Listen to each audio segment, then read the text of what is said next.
Bonjour, merci de m'avoir invitée à cette belle journée, bon, malgré un contexte un peu compliqué, mais en tout cas de vos exposés et vraiment beaucoup de matière à penser.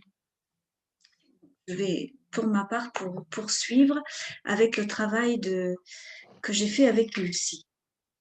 Donc, dans son histoire du viol, George Vigarello fait apparaître l'évolution du regard porté sur le violeur et la victime.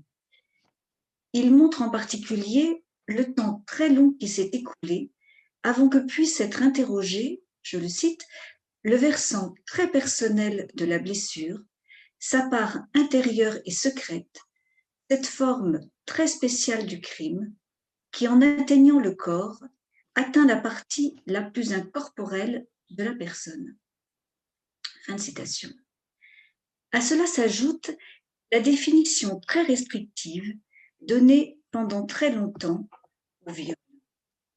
En effet, jusqu'en 1980, la loi ne reconnaissait comme viol que les seules pénétrations vaginales par le sexe d'un homme. Pénétration anale, buccale, utilisation d'objets ou encore pénétration digitale comme l'a vécu Lucie, toutes ces formes de violence échappaient à la qualification pénale de viol et s'en trouvaient ainsi minimisées. Depuis, ont été reconnues les formes plurielles que peut revêtir le viol, d'où sa définition actuelle plus large, centrée sur la pénétration et la violence, je cite, « tout acte de pénétration sexuelle, de quelque nature qu'il soit, commis sur la personne d'autrui ou sur la personne de l'auteur par violence, contrainte, menace ou surprise, est un viol. » Article 222-23 du Code pénal. Au-delà d'une éventuelle reconnaissance par un tribunal de la violence subie, il s'agit pour la victime de disposer d'un mot, le viol, pour qualifier ce qu'elle a vécu, un mot qui lie l'événement à l'état de dévastation dans lequel elle se sent. Car le viol, d'un point de vue pénal, c'est d'abord un crime, comme le meurtre ou l'assassinat. Ainsi se trouve d'emblée mise en exergue la destructivité qui s'y déploie. En effet, comme le souligne notamment Philippe Bessol, le viol témoigne moins d'un désir sexuel que d'un désir de mort, de meurtre qui s'abat sur la victime, tout en se dissimulant derrière le masque du sexuel. Si pour lui c'est le maternel dans la femme qui est ainsi attaqué, pour d'autres auteurs, comme Jean-Yves Chagnon et Catherine Matta qui sont présents ici, c'est la partie féminine du soi, projetée dans la victime, qui est alors visée par cette tentative de meurtre. Aux prises avec une expérience de néantisation, la victime se voit alors privée de toute subjectivité, en même temps que vole en éclats son intégrité psychique et corporelle. Le viol est donc particulièrement lourd de conséquences, qui en fait la cruelle expérience. Comme l'ont montré de nombreux auteurs, les troubles générés par un viol, multiples, est susceptible d'atteindre tous les domaines du fonctionnement psychique et corporel. Il arrive en outre que cette violence intentionnelle vienne réactiver des expériences douloureuses, non élaborées de l'histoire antérieure du sujet, liées notamment à des assignations identificatoires désubjectivantes. Le viol, dans ces conditions, semble parfois confirmer au sujet qu'il ne saurait exister pour l'autre en dehors d'une position sacrificielle. C'est ce que nous verrons avec Lucie, âgée de 16 ans au moment du viol, dont l'histoire nous amène également à interroger les effets d'un télescopage entre adolescence et trauma sexuel. En effet, le débordement pulsionnel qui s'impose à la victime d'un viol, tout comme les interrogations identitaires, existentielles qui s'ensuivent, résonnent singulièrement avec le processus adolescent. Quels effets psychiques mobilisent alors la rencontre du viol à l'adolescence? À partir du travail analytique engagé avec Lucie, nous ferons l'hypothèse que les processus adolescents sont parfois mis en suspens comme aspirés par le trou noir du trauma. Bien souvent, il faut en premier lieu la restauration de l'enveloppe psychique et corporelle par le jeu du transfert et du contre-transfert pour que puisse, dans un premier temps, se mettre au travail l'assignation identificatoire préalable et pour qu'ensuite le processus adolescent puisse reprendre ses droits. Le travail analytique, s'il accueille le trauma, apparaît alors comme l'occasion de rebattre les cartes et de permettre à l'adolescent d'exister, de s'affirmer comme sujet. Lucie a 17 ans, bientôt 18. C'est elle qui, se sentant perdre pied, a demandé à consulter.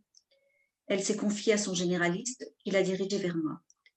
Lors du premier rendez-vous, je suis tout d'abord frappée par le contact de sa main, sans tonus, sans force, une main inhabitée, une main qui semble s'effondrer. Je remarque ensuite l'impossibilité de Lucie à se laisser porter par le fauteuil, sans doute en réaction à ce vécu de chute imminente.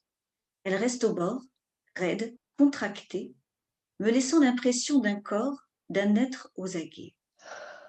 Puis, dans l'instant qui précède sa parole, je rencontre son regard, un regard exorbité, comme halluciné, témoignant en réalité de la scène traumatique qui la hante, qu'elle ne cesse de revivre. 18 mois auparavant, elle a organisé une fête pour ses 16 ans, en l'absence de ses parents. Parmi les invités, une jeune fille se présente, accompagnée d'un ami, Vincent. Connaissant de vue ce jeune homme, Lucie accepte qu'il se joigne à la fête. Quelques heures plus tard, alcool et cannabis ont commencé à produire leurs effets. Lucie, nauséeuse, part s'allonger sur son lit. Quelques minutes plus tard, Vincent s'allonge à ses côtés, très près. Lucie tente de s'écarter en vain. Lorsqu'il glisse sa main sous ses vêtements, elle le repousse, lui dit non, mais il continue. Rien n'y fait. Elle a beau réitérer son refus, il poursuit sa progression et bientôt c'est son sexe qu'il pénètre de la main.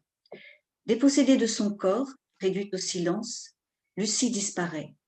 Elle abandonne son enveloppe charnelle et se réfugie tout entière dans l'observation d'un petit rayon de lumière avec lequel elle ne tarde pas à se confondre. Au petit matin, Vincent n'est plus là. De la fête ne reste que cette atteinte majeure faite à son corps et à son être. Une blessure sans trace et sans témoin que Lucie tente alors de recouvrir de son silence. Pourtant, lorsque Vincent répand la rumeur selon laquelle ils ont couché ensemble cette nuit-là, Lucie essaie de rétablir la vérité. Mais les mots, une fois encore, échouent à porter sa parole. Pas plus que Vincent n'a tenu compte de ses refus réitérés, le groupe ne peut envisager la réalité du viol. Seuls quelques amis accueillent sa parole et sa détresse. Vincent, lui, réagit par une nouvelle agression en lui envoyant des messages dans lesquels il l'insulte et la traite de pute. Dès lors, Lucie, selon ses mots, enterre le viol dont elle n'a pas parlé à ses parents. En apparence, elle reprend donc sa vie d'adolescente, s'investit dans ses études, noue une relation amoureuse. Mais lorsqu'un an plus tard, son amie part en province, le temps de son année universitaire, elle s'effondre. La répétition vient alors faire valoir ses droits. Elle se tourne vers un autre garçon, un ami de Vincent. Aussitôt, le viol envahit son espace psychique. Elle le revit constamment, ne pense plus qu'à cette nuit-là. Elle rompt alors avec ce jeune homme, mais cela ne change rien. Les images sont là et continuent à s'imposer à elle. Dans son lit, lieu du viol, elle ne peut que pleurer et s'accroche encore et encore à la même lumière pour survivre. Ainsi commence le travail analytique avec Lucie. Mais pendant les premiers mois, l'adolescence a déserté la scène psychique. Seul le trauma est là, massif et dévastateur. Lucie s'accroche à ses séances. L'interruption initialement prévue durant les vacances de Noël ne peut avoir lieu. En effet, la mort, envisagée comme seule solution à sa détresse, est bien trop présente encore. Lucie pleure, pleure encore, son regard toujours envahi de ce moment d'anéantissement de soi, lorsque Vincent, en prenant illégitimement possession de son sexe, l'a réduite à une chose et privée de sa parole. C'est là d'ailleurs, comme le souligne Liliane Daligan, un élément majeur dans la clinique du viol. Je la cite. La victime de viol est dans le silence et la mort parce qu'elle est niée dans son humanité qui est celle du langage et de la parole. La négation de l'être s'accompagne de sa désertification par le langage. La victime ne peut pas parler parce qu'elle n'est pas reconnue par l'autre comme être parlant. Fin de citation. C'est donc une jeune fille en ruine que je reçois semaine après semaine. Revient souvent dans ces mots le mouvement de survie par lequel elle a déserté son corps et ne s'est plus sentie vivante que dans la rencontre de son œil avec un ray de lumière. Au-delà du clivage habituel que l'on rencontre dans la clinique du trauma et qui surgit souvent dans la parole comme l'impression d'avoir surplombé son corps, ne faut-il pas entendre dans ces mots l'expérience singulière faite par Lucie d'un processus de démantèlement sensoriel. Comme le souligne Chantal Lheureux-Davidse, ce mécanisme initialement repéré et défini par Melzer en lien avec la clinique de l'autisme est la conséquence du clivage et, je la cite, se caractérise par le fait qu'un seul sens fonctionne à la fois sans que les sens puissent se relayer ou s'articuler. Pour Lucie, il s'agissait, semble-t-il, d'une part, d'échapper à un afflux sensoriel et émotionnel effractant, tout en essayant de sauvegarder un fragile sentiment d'exister, de maintenir une présence à soi en mobilisant une activité sensorielle, ici le voir. De cette façon a été réactivé, à mon sens, le processus originaire qui, selon Pierre Aulagnier, prévaut aux origines de la vie.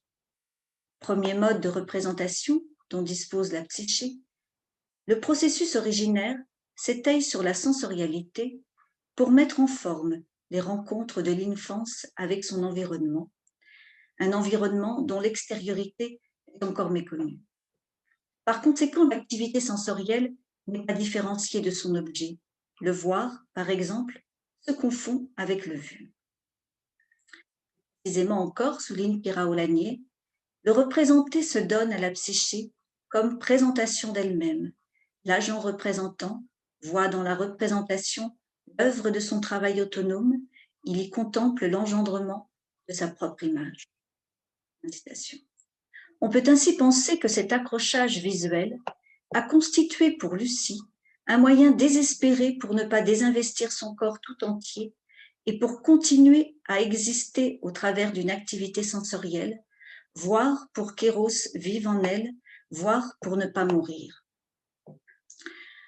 Outre cet enjeu narcissique majeur, c'est l'existence même d'une rencontre qui me semble avoir été en jeu dans cette fusion avec le rayon lumineux, une rencontre avec un objet qui, bien que non différencié, passe contenance et lui offre ses limites au moment même où son enveloppe psychique et corporelle était effractée. En mobilisant ainsi toute son énergie pulsionnelle dans son regard, dans une rencontre visuelle avec cette lumière, Lucie ne cherchait-elle pas à retrouver la sécurité des premiers liens lorsque les regards échangés avec l'entourage créent une première enveloppe sphérique, comme l'a montré Geneviève Vague, puis se font miroir. On peut ainsi penser que dans la rencontre de son œil et de la lumière, s'exprimait l'attente vitale de Lucie d'un autre qui voit, qui entende et qui reconnaisse la violence subie par elle et qui lui signifie la légitimité de sa détresse. Ce fut là d'ailleurs l'enjeu principal des séances pendant plusieurs mois. Lucie exprimait alors son besoin urgent d'être vue et d'être reconnue comme victime. C'est pourquoi je choisis, lors du deuxième rendez-vous, d'utiliser le mot viol pour qualifier l'agression, terme qu'elle n'avait pas employé, piégé, me semble-t-il, dans une forme d'identification au discours ambiant, un discours en réalité disqualifiant. Or, il me semblait essentiel de soutenir sa conviction qu'elle avait subi quelque chose de grave. Alors, elle put déposer, séance après séance, sa détresse et ses pensées morbides. En effet, dans ce lieu, nul besoin de se dissimuler, de se justifier, seulement être là et dire, encore et encore, ce qui accaparait ses pensées. Son désir de mourir contrastait alors avec le refus de toute agressivité à l'encontre de Vincent. Ainsi, à la violence, elle disait vouloir opposer le calme, la paix, je la cite, oublier et pardonner, sans entendre encore qu'il s'agissait là de l'autre face de son désir de mourir. En effet, celui-ci s'est peu à peu révélé être une façon inconsciente de retourner contre elle-même le désir de meurtre qui l'habitait, et en même temps une façon d'achever le processus de destruction engagé par Vincent, mouvement dans lequel on reconnaît l'identification à l'agresseur décrite par Ferenczi. Exister, continuer à vivre encore, semblait alors une lutte quotidienne pour Lucie. D'autant que très régulièrement, elle devait supporter la présence de son agresseur lors des soirées organisées par ses copains et copines. À chaque fois, Lucie faisait face au même choix impossible, dont l'issue consistait toujours en un processus d'effacement. En effet, si elle choisissait de sortir avec ses amis et de se retrouver face à Vincent, elle ne pouvait faire autrement que de s'effacer psychiquement pour échapper à son regard destructeur, dont la violence venait répéter le viol. Si elle refusait de sortir et restait chez elle, elle s'effaçait alors de la scène sociale. À deux, nous mîmes des mots sur cet effacement qui répétait dans tous les cas la scène du viol. Je m'inquiétais pour elle, l'assurais de ma présence possible entre deux séances et tentais ainsi de tisser autour d'elle une nouvelle enveloppe spatiale, temporelle et psychique, dans laquelle elle puisse refaire l'expérience de la sécurité et de la fiabilité. La certitude que ces mots, quels qu'ils soient, ainsi que ses larmes, seraient accueillis, se faisait d'autant plus précieuse que son entourage familial semblait figé dans une attitude défensive, déniant la gravité de l'agression et la légitimité de sa détresse. Tu n'es pas seul au monde avec tes petits problèmes d'adolescence, lui dit par exemple son père, un jour où Lucie s'était montrée irritable. Toutefois, au fil des mois, Lucie commença à se dégager du viol et de ses effets traumatiques. Ses idées suicidaires disparurent alors, ainsi que les reviviscences. Parallèlement, elle interrogeait sa relation avec son petit ami, avec lequel elle avait renoué à son retour de province. Peu à peu émergeait son impression de n'avoir jamais droit à la parole, de n'être jamais vraiment écoutée ni entendue. Et plus elle faisait en séance l'expérience d'être entendue, plus elle revendiquait de l'être par son petit ami et par ses parents. En effet, c'est aussi sa place dans la famille qu'elle en vint à interroger, la place de celle qui se sacrifie pour le bien-être collectif. Lucie fit alors des liens avec le comportement de son père, incapable de communiquer avec ses proches, sauf lorsqu'il était éméché ou ivre. Mais alors, il ne pouvait y avoir d'échange véritable. Il fallait juste être là et l'écouter, lui. Fut également évoquée la place singulière de Lucie, qui, du fait des horaires de sa mère, avait dès 10 ans assumé le quotidien de la maisonnée, s'occuper de sa jeune sœur, lui faire ses devoirs, préparer le repas du soir, tout cela en mettant de côté ses propres besoins et désirs. De petite fille, elle avait donc basculé dans le monde des adultes et de leurs responsabilités. Mûrie trop tôt, pour reprendre l'expression de Ferenczi, Lucie avait appris à aplanir les situations pour éviter les conflits et les explosions de colère paternelle qui lui faisaient tellement peur. Mais pour éviter ainsi les débordements, Lucie s'était oubliée, Lucie avait cessé de s'écouter. Ainsi avait-elle acquis une certitude, il était de sa responsabilité que tout se passe bien. Tout échec induisant un profond sentiment de culpabilité. C'était donc constitué un scénario narcissique de toute puissance pour faire face aux défaillances de son entourage et conserver intact le lien d'amour à ses parents. Mieux valait se sentir coupable plutôt que d'attaquer l'objet. En outre, elle tentait de la sorte d'échapper au vécu des Flossigkeit et de garder vivante l'idée qu'elle pouvait faire quelque chose, qu'elle n'était pas totalement démunie.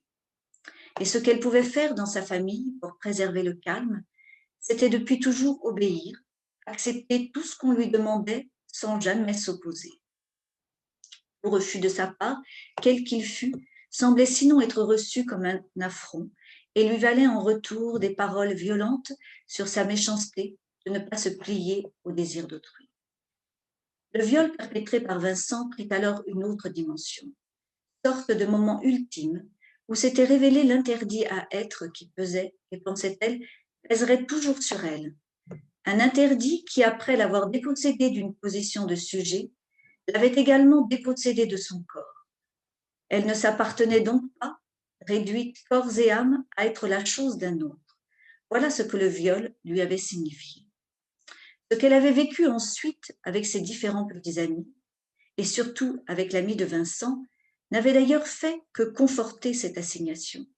Là encore, jamais sa douleur ne fut entendue, jamais son nom ne fut respecté.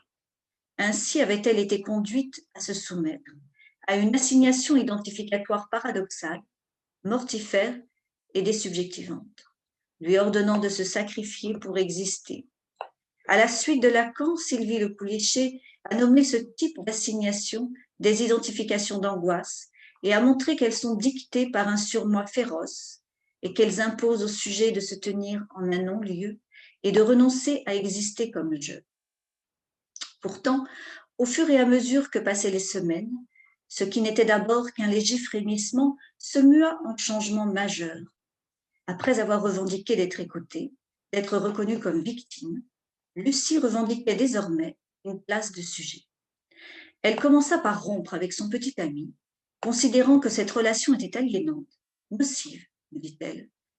Ayant compris à quel point la contrainte de répétition avait été à l'œuvre dans ces différentes relations, Lucie voulait aller mieux pour pouvoir nouer une relation inédite dans laquelle elle aurait son mot à dire. Elle osa alors faire acte de résistance et imposer sa décision à son petit ami, malgré ses tentatives de faire d'elle la coupable, la méchante, la salope.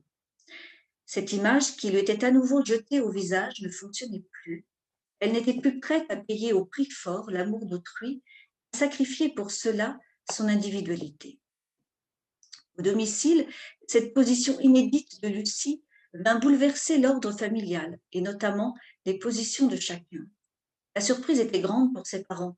L'affirmation de soi dont faisait dorénavant preuve Lucie, inimaginable pour eux, ne pouvait que leur faire violence. Le lien ne tarda pas à être fait entre cette mutinerie et les séances qui, selon sa mère, ne changeaient rien, ces séances qui coûtaient trop cher, qui ne ramenaient pas la communication entre elles. Soutint alors Lucie pour qu'elle puisse poursuivre ces séances jusqu'au moment où elle serait prête à les arrêter, ce qu'elle fit quelques mois plus tard. Lucie avait alors réinvesti l'avenir et se préparait avec enthousiasme à entrer à l'université. Une université choisie suffisamment éloignée pour se donner la possibilité de réaménager ses relations familiales et amicales. Partir pour laisser derrière elle le lieu du viol, le lieu où une part d'elle était morte, pour renaître à la vie et s'y engager à nouveau, pleinement. Voilà ce qu'était désormais son projet. Le travail analytique, initialement centré sur le trauma, a donc permis à Lucie de prendre la parole et de se découvrir comme sujet. D'un, elle avait cessé de se fondre dans l'autre, dans le désir de l'autre. Elle s'était découverte un jeu et la possibilité de dire non. Elle avait alors cessé d'être l'enfant qui n'a pas le droit de dire non et qui se trouve ainsi privé d'exprimer son autonomie psychique, sa conscience d'avoir une pensée propre. Cette étape fondamentale, qui se joue habituellement vers 2 ans, revient en force au moment de l'adolescence. Par elle se remet au travail la quête de soi, la quête d'un soi qui puisse conjuguer identité et altérité. Il semble en effet essentiel que l'adolescent puisse se défaire des habits de l'enfance pour en adopter de nouveaux qui reflètent son soi en construction. Pour cela, il lui faut s'opposer encore et encore aux adultes qui l'entourent. Entre volonté de conquérir son autonomie et réactivation oedipienne, l'adolescent cherche à s'éloigner. En effet, entre son parent, objet de ses désirs oedipiens, et lui, la relation devient brûlante et nécessite de s'écarter. Pourtant, comme l'enfant qui fait ses premiers pas, l'adolescent oscille entre partir et se lever dans le giron parental. Lucie put ainsi se souvenir du père de ses jeunes années dont elle regrettait tant la disparition, un père qui l'avait tant fait rêver. La réactivation de ses premiers émois permit d'envisager la relation actuelle à son père avec plus de complexité. Dans son évitement de la présence de son père se jouait en effet à la fois la peur des foudres paternelles qui la privaient de toute position subjective et l'angoisse d'une proximité désirée mais interdite.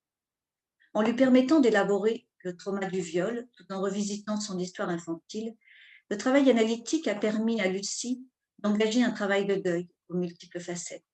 Deuil de son enfance perdue, deuil de l'enfance qu'elle n'avait pas eue, deuil des parents idéaux dont l'image n'avait pu jusqu'alors être remise en question, deuil dont on sait l'importance qu'ils prennent dans le processus adolescent et qui l'ont alors conduite à retraverser la position dépressive, c'est-à-dire à devoir se confronter à ses propres mouvements destructeurs pour finalement retrouver en elle la présence de ses bons objets internes.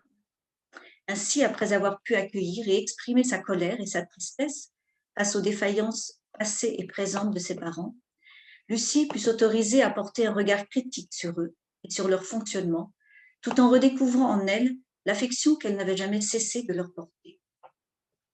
Ce faisant, s'était opérée une nouvelle liaison des pulsions de vie et de mort, là où précédemment régnait le clivage et la désintrication pulsionnelle. Lucie se sentait en vie, bien en vie, en reconnaissant et en acceptant en elle une part de violence, capable désormais de différencier désir et mise en acte. Or, on sait combien l'adolescence, en ouvrant le champ des possibles, oblige chacun à composer un tableau aussi inédit qu'unique de ses différents mouvements pulsionnels. Dans le miroir, Lucie se composait donc, touche après touche, un nouveau visage, celui d'une jeune femme autonome, portée par des désirs singuliers auxquels elle n'entendait plus renoncer. Ainsi s'était engagé un véritable processus de subjectivation, soit, comme le souligne Marcelli, je le cite, l'appropriation par le sujet de son corps propre, de sa sexualité et de ses pensées. Pour conclure, nous insisterons une fois encore sur l'atteinte majeure que constitue le viol. Effracté corporellement et psychiquement, le sujet se disloque et s'évanouit. Ainsi semble bien se réaliser la visée meurtrière inhérente au viol.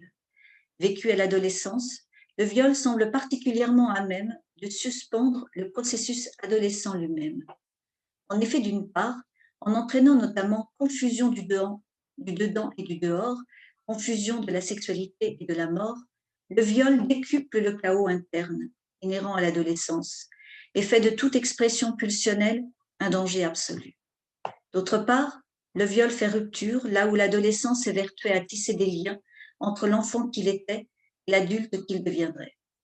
Ne reste plus alors que la présence de l'effraction, impossible à fuir et qui se répète à l'infini.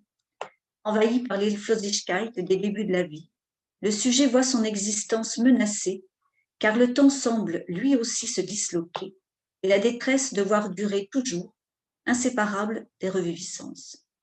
Le travail analytique se révélera souvent très précieux pour permettre l'élaboration du trauma et sera parfois l'occasion de mettre à jour certaines identifications antérieures que le viol semble confirmer, et en particulier des assignations à se sacrifier, à renoncer à une position de sujet.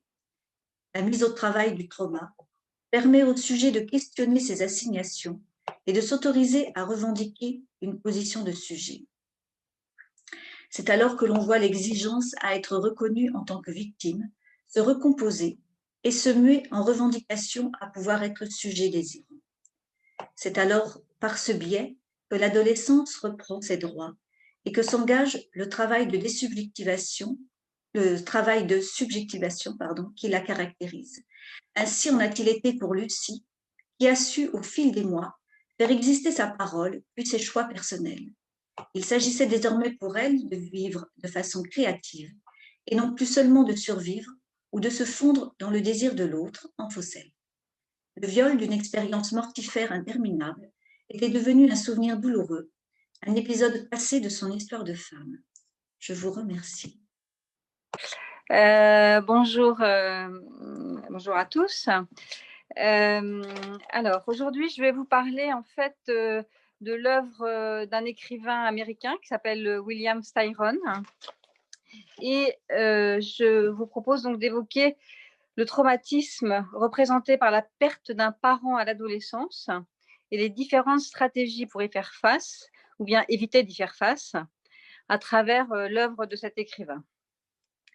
Donc, le point de départ de cette réflexion est le récit autobiographique de Styron qui s'appelle Face aux ténèbres, chronique d'une folie, publié en 1990. Styron a alors 65 ans, donc il n'est plus un adolescent, qu'il écrit pour rendre compte de la grave dépression mélancolique qu'il vient de traverser vers la soixantaine. Donc ce récit est repris d'une conférence qu'il a donnée à la faculté de médecine de l'université Johns Hopkins à Baltimore, et il inaugure une série de nouvelles autobiographiques rédigées par la suite, dans lesquelles il revisite son enfance et son adolescence, et je dirais, il élabore quelque chose de ce deuil. Il élabore enfin, on pourrait dire. Donc, déjà pour démarrer, alors Philippe, on a oublié de préciser, je ne sais pas jusqu'à quelle heure j'ai. 30 minutes. 30 minutes, parfait, d'accord. Ok. Donc, mon ordinateur a planté, donc je n'ai plus de... J'ai plus de montre, c'est mon téléphone qui me sert de montre normalement. Ok. Je veux bien à ce moment-là que éventuellement que tu m'avertisses de temps en temps, puisque j'ai plus d'heures autour de moi. Donc déjà, qu'est-ce qu'il raconte de sa manière d'entrer dans la dépression? Donc, en 1995, à Paris, par une soirée fraîche de la fin octobre, il prend enfin conscience que la lutte contre le trouble dont il souffrait et qu'il accaparait depuis des mois risquait d'avoir une issue fatale. Il s'était pourtant réjoui de ce retour à Paris où il était invité pour recevoir le prix Sino del Luca. Il avait aimé cette ville où il avait vécu 30 ans auparavant. Alors âgé de 25 ans, il venait de publier un premier roman, Lie Down in Darkness, qui lui avait valu la célébrité. Devant les traces de cette vie passée, il eut le sentiment que, pour son malheur, la boucle était bouclée. Depuis quelque temps, j'étais harcelée par la pensée que je n'étais pas digne de ce prix, accablée par un sentiment d'inutilité. Il a perdu lucidité et sommeil et tourmenté par des sentiments de panique. La tristesse m'assaillait, ainsi qu'un sentiment de peur et d'aliénation, et par-dessus tout, une angoisse étouffante. La maladie avait évolué au point de révéler certaines de ses caractéristiques les plus connues et les plus sinistres: confusion, impuissance à se concentrer et trou de mémoire. Les relations sociales représentaient une lutte exténuante. Il eut bientôt la certitude qu'il se retrouverait contraint de juger que la vie ne valait pas la peine d'être vécue. Voilà. Donc, il en arrive au point où son voyage à Paris, bien sûr, est un désastre. Il perd le chèque de 25 000 €. On était quand même en 85, je crois, donc c'était une somme assez importante. Et il décide d'en finir. Donc, ce jour arrive. Il désire laisser une lettre d'adieu, mais la tâche se révèle difficile. Il s'installe pour regarder une vidéocassette. En fait, il veut laisser un mot à sa famille, mais il n'y parvient pas. Et bizarrement, justement, bizarrement, on va voir après pourquoi, il regarde un film de James Ivory, Les Bostoniennes, d'après un roman d'Henry James. Les personnages s'avancent dans le couloir d'un conservatoire de musique, tandis que montait une voix de contralto, la soudaine envolée d'un passage de la rhapsodie de contralto de Brahms. Cette mélodie, à laquelle, comme à toute autre forme de musique, en fait comme à toute forme de plaisir, j'étais dans ma torpeur, restée insensible depuis des mois, me transperça le cœur comme une dague, et dans un flot de souvenirs rapides, je repensais à toutes les joies qu'avait connues la maison. Tout cela, soudain, je m'en rendais compte, était trop pour que jamais je puisse y renoncer, tout comme ce que j'avais entrepris de faire si délibérément était trop pour que je puisse l'infliger à ces souvenirs et à ceux si proches de moi. Voilà. Je réveillais ma femme et j'entrais à l'hôpital. Alors que jusque-là, Styron s'était montré réticent ou hostile à tout traitement, cette hospitalisation marque le début de sa guérison, à l'issue de laquelle, écrit-il, il recouvre l'aptitude à la sérénité et la joie. À la fin, donc cet ouvrage, c'est une belle description de la mélancolie. Voilà. Et juste à la fin de cet écrit, donc Face aux ténèbres, il formule des considérations sur la personnalité des artistes. Il introduit une hypothèse quant à la source de sa propre dépression. Les gens de tempérament artistique, surtout les poètes, sont particulièrement vulnérables à ce type de mal. Il s'interroge sur l'enfance des créateurs, où tout le monde le sait, les germes de la maladie plongent leurs racines. Quels sont les événements oubliés ou enfouis dans la mémoire qui peuvent apporter une ultime explication à l'évolution de la dépression et par la suite à l'épanouissement dans une forme de folie? À cette question, Steiron avance en réponse un élément d'ordre psychologique. Le concept de perte, le sentiment de perte dans toutes ses manifestations est la clé de voûte de la dépression.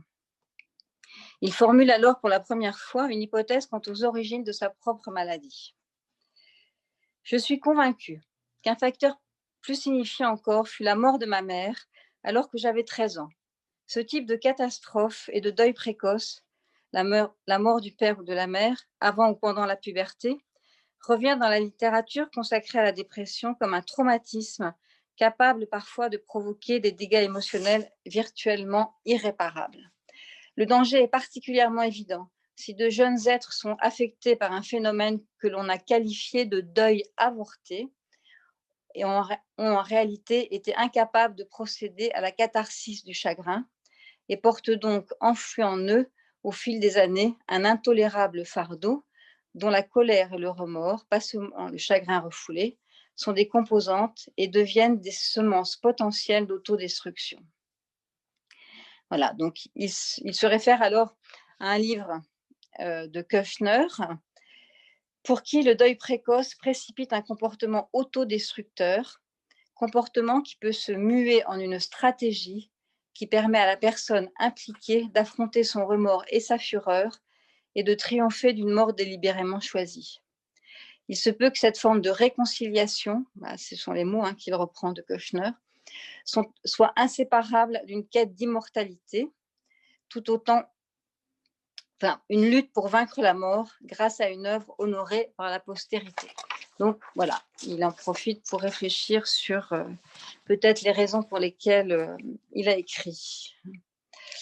Alors, le procédé utilisé pour introduire la source de son mal-être est intéressant, puisqu'il s'adresse à une assemblée de médecins dans une conférence sur la dépression, mais en fait, il reste très didactique. Il montre des statistiques, il fait des citations, etc. Il me semble que cette manière de faire souligne une difficulté à l'œuvre chez lui. Si sa maladie lui a permis de reconnaître l'importance de la perte subie enfant, cette reconnaissance paraît pour l'instant encore davantage intellectuelle qu'affective. Elle s'accompagne cependant d'un travail de mémoire qui semble débuter à ce moment. Si donc cette théorie du deuil présente quelque validité, comme je le crois, le fait que je parvins à échapper à la mort fut peut-être un hommage tardif que je rendis à ma mère. Ce que je sais en tout cas, c'est que durant ces ultimes heures, avant que j'entreprenne mon sauvetage, tandis que j'écoutais le fragment de la Rhapsodie pour contralto, que jadis elle avait un jour chanté en ma présence, elle n'avait cessé d'obséder mon esprit. La musique du film, donc Rhapsodie pour contralto de Brahms, ramène Steiron à la vie et rappelle le souvenir de sa mère. Cette remémoration de l'enfance, commencée à la fin de Darkness, se prolonge dans les nouvelles Un matin de Virginie. La musique est l'un des fils conducteurs. Donc, la mère de Steiron, en effet, avait été une musicienne avertie qui, avant son mariage, avait pensé devenir cantatrice. Elle avait séjourné à Vienne et avait rencontré Mahler. Enfant, Steiron avait été fasciné par un portrait datant de cette époque, dépourvu d'inscription hormis le lieu et l'année, Vienne 1904, et où sa mère, jeune, arbore un sourire éclatant de blancheur. Par la suite, sa mère avait transformé une alcôve près de la cuisine en salle de musique, pièce qu'elle chérissait plus que tout autre et d'où jaillissaient des flots intarissables de leader, avec son contralto clair, charmant. Alors, donc la mère, le chant rappelle une mère délicieuse et valide qui en fait et permet de remonter le fil d'autres souvenirs et d'approcher une mémoire plus traumatique. En fait, c'est comme si l'épisode de la musique l'aidait à renouer avec quelque chose d'agréable, on pourrait dire, chez sa mère, enfin, avec quelque chose probablement aussi d'assez archaïque. Alors que on peut faire l'hypothèse qu'il avait un peu occulté tout souvenir de sa mère, enfin, et notamment toute cette époque. Donc, il évoque à ce moment-là, donc il évoque aussi, donc, dans les nouvelles qui suivent le récit sur sa mélancolie, il évoque différents épisodes du trajet vers la mort de cette femme autrefois belle et passionnée, et toujours à travers le fil de la voix et du chant. Et ça nous permet de suivre à l'envers le chemin de Stayron vers le refoulement de scènes de plus en plus insupportables et le désir d'échapper à la souffrance et aux sentiments complexes qui étaient associés. Donc c'est vraiment la voix, on pourrait dire, versus le cri, puisque sa mère était malade depuis qu'il avait, je pense, à peu près 5 ans, et elle avait vécu des douleurs visiblement épouvantables.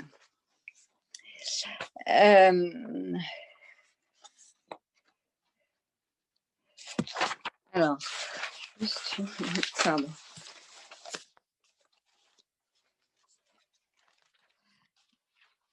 Donc,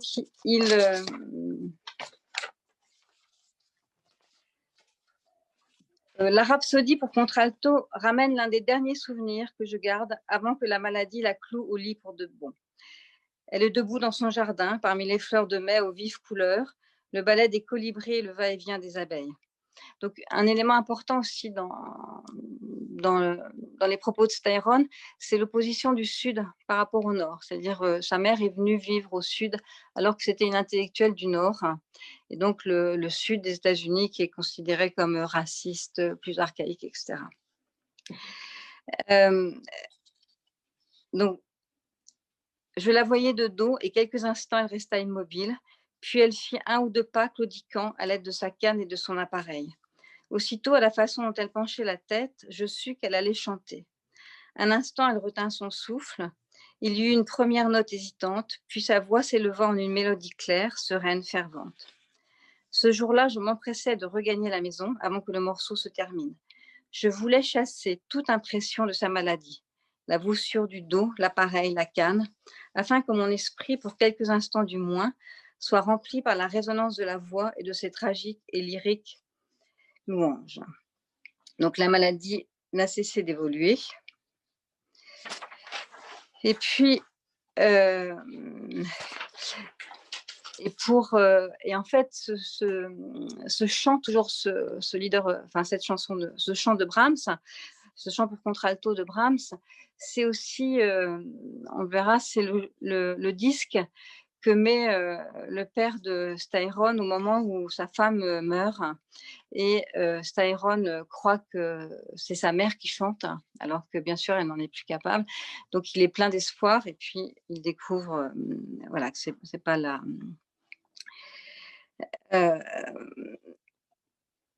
c'est bien sûr pas ce qui se passe. Donc, la remémoration de sa mère lors de l'avancée dans la maladie permet de suivre également la manière dont l'enfant a tenté de se défendre de ces scènes. Plus la maladie s'est approchée de son cruel dénouement, plus la mère vivait des douleurs insupportables, une détresse sans remède, de la terreur, et plus l'enfant a cherché à chasser toute impression de sentiment de malheur qui de nouveau l'assaillaient.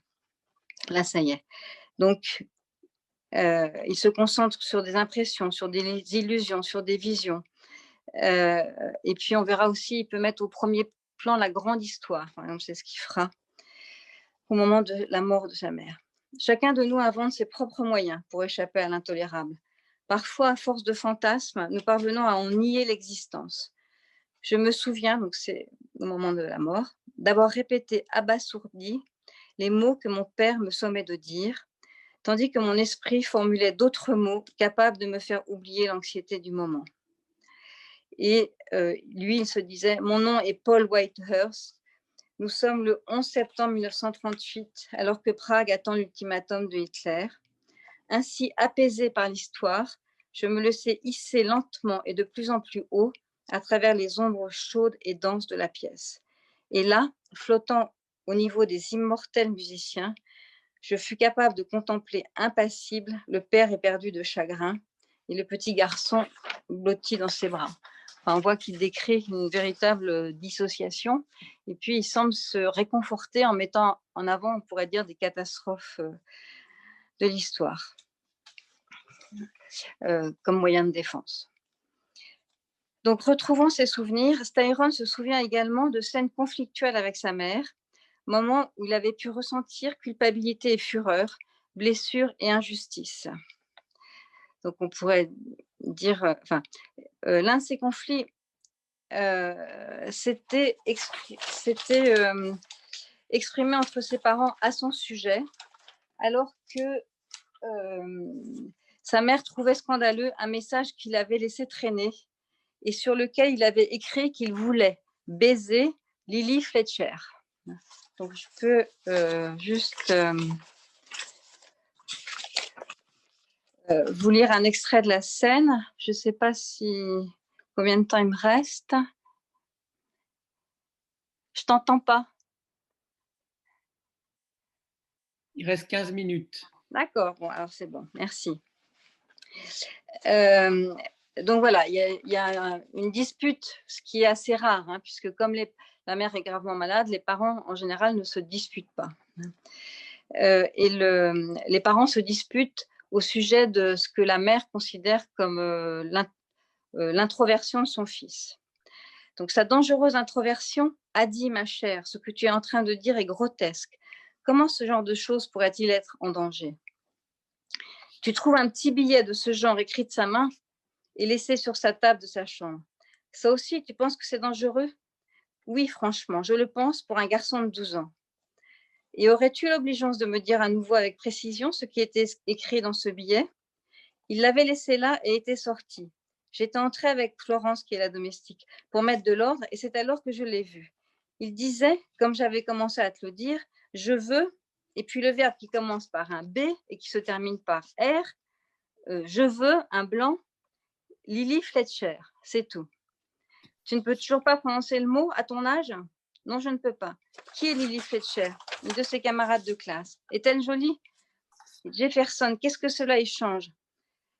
Mais voici ma question. Pourquoi le gosse irait-il écrire un billet comme celui-ci? Et deuxièmement, pourquoi le laisserait-il traîner sur une table pour que toi ou moi ou n'importe qui puisse le voir? Peut-être a-t-il trouvé sexuellement excitant d'écrire ce genre de billet, une façon d'exprimer son moi sexuel. Moi sexuel? Il vient tout juste d'avoir 12 ans pour l'amour du ciel.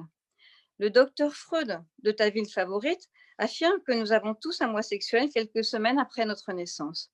Ne plaisante pas, Jeff. Voilà, donc tout un débat autour de... une dispute, hein, on pourrait dire, autour de l'inquiétude de la mère sur le petit mot de l'enfant, de l'adolescent, hein, sur ses désirs sexuels. Alors, la mère revient dans la discussion. Nous parlions du petit, Jeff, oui. Ce n'est pas uniquement le côté sexuel, c'est ce repli dans une forme de solitude, cette introversion dont je parlais. Il est tellement seul la plupart du temps, il choisit de l'être. Non que cela me déplaise de le voir lire autant, adorer les livres comme il le fait, et je sais qu'il aime beaucoup le football, suivre les matchs du moins, je ne crois pas qu'il manque de virilité. Mais je m'inquiète de le voir se glisser dans sa coquille de ces heures et ces heures de solitude. Je redoute l'idée qu'il risque de perdre contact avec la réalité. Le père. Il se pourrait que la réalité soit de temps en temps plus qu'il ne peut en supporter. Pourquoi pas? Pour moi, elle l'est. Que veux-tu dire? Quelle réalité? Je ne saurais dire. Je me suis remis à lire Kant. Quand j'aurai terminé, peut-être cette fois, serais-je capable de te le dire. Donc, on voit en arrière-plan la maladie qui n'est pas évoquée aussi auprès du fils, hein, c'est-à-dire qu'il est supposé ne rien savoir de la maladie de sa mère. Alors,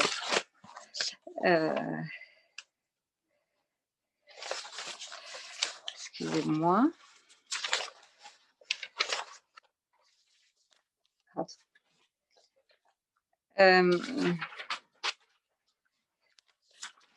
Donc ensuite, alors on voit comment il décrit le moment de l'annonce de la, comment il décrit le moment où il découvre la mort de sa mère, et puis comment lui s'évade en allant au plafond comme ça, et puis en pensant à l'histoire. Enfin, il se regarde, hein, il se dédouble. Et puis par la suite, on peut se demander, alors justement, c'est ce qu'il continue à aborder dans ses nouvelles. On sait qu'il n'a pas tout de suite été écrivain. Dans la période qui a suivi, il s'est engagé dans les Marines. Donc, vous voyez, il ne s'est pas engagé dans n'importe quel corps. Ah oui, alors il y avait une autre dispute assez virulente entre le père et la mère, mais surtout entre la mère et l'enfant, au sujet d'une dispute dans une voiture où la mère avait été très violente avec son fils, et le fils avait dit qu'il voulait aller tuer du japonais. Enfin, la mère disait que c'était scandaleux d'écouter ce genre de propos, etc. Et l'enfant trouvait que sa mère était injuste, enfin que c'était juste, il avait envie de parler un peu comme ses copains et de dire des choses que les garçons de son âge disaient. Et sa mère avait vraiment été très virulente, et on pourrait dire très intellectualisante aussi, hein. Voilà, je peux vous en dire quelques points. Ma mère était en proie à une fureur calme et implacable, car je m'étais mal conduit la nuit précédente dans la maison de ma grand-mère. Et de nouveau, je m'étais mal conduit dans la voiture en formulant quelques grossiers commentaires de sale gosse au sujet des nègres très nombreux dans la région. Et elle s'était écriée avec des mots que jamais je ne l'avais entendu employer: ferme-la. Me sentant coupable d'avoir employé le mot que j'avais employé, j'étais furieux et pourtant blessée dans mon amour-propre de la voir furieuse. Voilà. Et puis, il ajoute: nous n'étions pas une famille heureuse. Alors, donc par la suite, je vous disais probablement une de ses premières manières de continuer à éviter probablement ses affects dépressifs, hein, je pense, ou son désespoir. Je vous ai dit qu'il s'était engagé dans le corps des Marines. Donc voilà ce qu'il en dit. L'ambition de Styles et moi étions de jeunes lieutenants, tous deux maigres et secs, coriaces, magnifiquement entraînés, avides de casser du japonais. L'ambition de mes années de puberté, alors que littéralement, à ma grande honte, j'étais un gringalet de 44 kilos, se trouvait enfin comblée. J'avais de vrais muscles et je savais comment en tirer parti. Je fumais des cigarettes, comme d'ailleurs la plupart des Marines, mais cela ne semblait en rien affecter mes sens, qui réagissaient au milieu ambiant avec l'acuité d'un éclaireur apache. Pourtant, tout en reconnaissant franchement éprouver des accès passagers d'ignoble peur, nous aboutissions tous deux à la conclusion que la nécessité où nous étions d'afficher en permanence sang-froid et imperturbabilité nous rendait dans une large mesure flegmatiques et imperturbables, jusqu'au jour où la peur elle-même en vint à refluer loin derrière, mêlée au fardeau d'autres anxiétés et émotions variées. Nous nous étions engagés pour le prestige, l'âpreté, le sentiment d'appartenir au plus héroïque de tous les ordres guerriers, émus par une passion quasi insondable, où mêlait le désir de tuer et le frisson de risquer la mort, nous avions envie d'embrasser l'idéal le plus enivrant, celui de la virilité. Puis un peu plus loin encore, en exterminant une ou deux escouades de Japonais fanatiques, nous nous couvririons de gloire et de silver strass, rentrerions aux États-Unis en permission pour baiser une flopée de filles déchaînées, etc. Alors en fait, finalement, c'est pas ce qui se passe puisque il est envoyé au Japon, en effet, mais pour une mission de diversion, on pourrait dire. Et puis, en fait, il est regagné par la mélancolie. Hein, et malgré cet environnement qu'il a recherché, il replonge dans la tristesse. Et puis, voilà, il s'endort sur le pont. Et puis, il fait des rêves. Les plus troublés, les plus confus, les plus insupportablement tristes, dont c'est en vain que je tenterai jamais de me souvenir. Tous étaient en rapport avec mon enfance et avec mon père et ma mère, mais ils ne reflétaient aucun écho de sérénité, aucun espoir de paix, rien d'autre qu'un vague mais effrayant présage de l'éternité de la guerre. Je m'éveillais en sursaut, non comme à l'ordinaire débordant d'enthousiasme et d'entrain, mais accablé de chagrin et aspirant à quelque chose de tout à fait innommable. Donc voilà, donc finalement, il va quitter l'armée, il va devenir écrivain.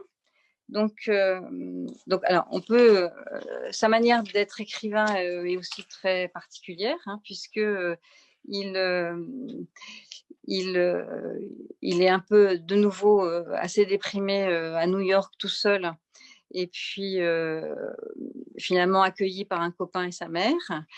Et il reçoit une lettre l'informant du suicide d'une de ses amies d'enfance. Et finalement, il s'inspire de cet événement pour élaborer son premier roman, qui devient un succès, qui est un roman où on est pris, on pourrait dire. Le lecteur est complètement pris. Hein, un roman très conséquent, et dans lequel se déroule une seule journée, qui est la journée de l'arrivée du corps de cette jeune fille dans leur ville natale, et avec une question en arrière-plan qui est: est-ce que la mère de cette jeune fille, va assister ou non aux obsèques de sa fille? Et voilà, donc il devient écrivain, et puis à 60 ans, comme il plonge dans cette dépression. Et en fait, il explique qu'il plonge dans cette dépression au moment où il ne supporte plus l'alcool. Il explique qu'il a toujours bu, que l'alcool était plutôt une bonne amie, enfin, qu'il n'écrivait pas sous alcool, mais qu'il buvait beaucoup, et je pense tous les jours. Et puis un jour, il est devenu allergique à l'alcool, et c'est à la suite, on pourrait dire, de ce sevrage forcé, mais aussi de la perte de cet ami, qu'il a plongé dans la mélancolie. Donc voilà. Et puis si on renoue le fil avec le début de ma présentation, donc finalement il revient à la vie en écoutant, il met ce film qui est finalement dans lequel il y a la musique que chantait sa mère, donc je pense que c'est vraiment complètement inconscient. Et puis petit à petit, voilà, mais on a l'impression que c'est vraiment très très laborieux, hein, il remonte le fil de ses souvenirs. Alors donc on peut faire plusieurs hypothèses. Donc d'abord on pourrait dire ce clivage au moment de son deuil, enfin, cette dissociation, hein, ce refoulement, dit-il, non seulement du chagrin mais de la colère, enfin, dit-il, via des auteurs qui parlent de la dépression. Et puis ensuite, cette première solution trouvée, qui est de s'engager dans les Marines, ce qu'on peut penser à la fois comme quelque chose du côté d'une affirmation narcissique, hein, d'une affirmation phallique, où il assurerait des positions supposées viriles, peut-être en lien aussi avec la blessure infligée par sa mère qu'il retrouve en renouant avec ses souvenirs, hein. Mais on peut aussi penser que c'était une mise en danger, un équivalent suicidaire, une sorte de retournement de la colère contre lui. Par la suite, au sujet de ses romans, je ne sais pas si vous avez lu certains de ses livres, mais par exemple le Choix de Sophie, qui est peut-être le plus connu. Eh bien, ce qui est très très frappant, c'est que le lecteur est pris par son œuvre, mais qui est absolument terrible. Enfin, c'est toujours des situations inextricables, épouvantables. Et moi, mon hypothèse, c'est que à travers cette œuvre, alors peut-être qu'il raconte, il raconte des situations traumatiques, mais on a l'impression qu'il n'est pas modifié par ces. Je suis pas sûre à travers ce qu'il raconte, qu'il est lui modifié. C'est comme si pour moi, c'est vraiment à l'image du concept du transfert paradoxal, c'est-à-dire que on a l'impression que c'est nous, les lecteurs, qui souffrons, et lui, je n'en suis pas sûre. Ou alors, comme si, voilà, donc ça m'a vraiment fait faire un lien avec cette modalité avec ces modalités transférentielles qui ferait vivre au lecteur le désespoir, on pourrait dire, en lien justement, l'hypothèse par exemple que propose Roussillon, ce serait en lien avec les modalités de l'évitement par le patient, mais là par l'écrivain, de l'actualisation d'un noyau mélancolique présent et masqué sous forme, présent et masqué, une forme de désespoir existentiel. Donc il m'a semblé que c'est vraiment voilà, ce qui nous fait vivre. Et puis finalement, on voit que la dépression arrive quand il perd l'alcool. Et donc voilà, moi, je pense que j'ai terminé.